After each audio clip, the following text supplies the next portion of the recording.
নমস্কাৰ মই এতিয়া এটা ভেকেন্সিৰ বিষয়ে আপোনালোকক জনাবলৈ গৈ আছোঁ আৰু এইটো আহিছে অইল ইণ্ডিয়াৰ ফালৰ পৰা এই ভেকেন্সিটো হৈছে ডৰমেন এক্সপাৰ্ট ফিচিং অপাৰেশ্যনৰ কাৰণে বিচাৰিছে ড্ৰিলিং বা ৱৰ্ক অভাৰ অপাৰেশ্যনছ আৰু ইয়াত দুটা ভেকেন্সিজ আছে আৰু এই ভেকেন্সিকেইটাৰ কাৰণে পোষ্টিং আছে দুলিয়াজানত আছে ইয়াতে যোনটো কোৱালিফিকেশ্যন বিচাৰিছে এইটো কৈছে গ্ৰেজুৱেট ইন মেকানিকেল বা electrical chemical petroleum engineering from an institute of national international repute with minimum 25 years of experience in the field of drilling workover operation, out of which 20 years must be in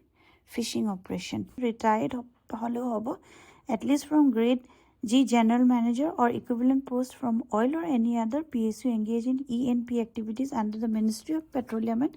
Natural Gas. আপোনালোক eligible আৰু interested হয় তেন্তে আপোনালোকে post কেইটাৰ কাৰণে apply কৰিব পাৰিব ইয়াত এখন প্ৰেছক্ৰাইব ফৰ্মেট আছে অফিচিয়েল নটিফিকেশ্যনখন যোনখন মই আপোনালোকক লিংকটো শ্বেয়াৰ কৰি দিম সেইটো আপোনালোকে পঠাব লাগিব এইটো এড্ৰেছত যোনটো দিয়া আছে DE2025_fishing@oilindia.in on or before 5/3/2025 পঠাব লাগিব এইখন হৈছে অফিচিয়েল নটিফিকেশ্যনখন ইয়াতে গোটেই ডিটেইলছখিনি মেনশ্যন কৰা আছে যোনখিনি মই অলৰেডি কৈছোঁৱেই এবাৰ আপোনালোকে পঢ়ি চাই ল'ব আৰু এইখন আছে এপ্লিকেশ্যনৰ ফৰ্মেটটো